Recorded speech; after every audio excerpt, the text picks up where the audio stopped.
Hello everyone, good evening. কেমন আছো তোমরা সবাই?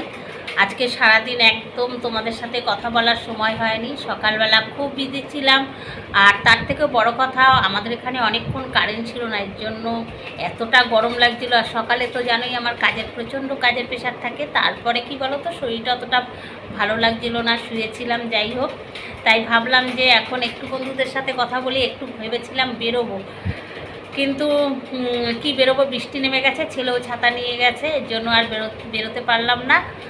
আর খুব ভালো লাগছে যে রাত পোহালেই মহালয়া শুরু। এই মহালয়ার দিন, এই আজকের দিনে রাতে আমরা ছোটোবেলায় খুব পিকনিক করতাম সবাই মিলে, রাত জাগতাম, মহালয়া শুনতাম, ভীষণ মজা লাগতো। যাই হোক, ঘরে আমি পুরোই এখন একা বসা, তাই ভাবলাম একটু বন্ধুদের সাথে কথা বলি। এখন একটু চা খাবো, আর কি করব,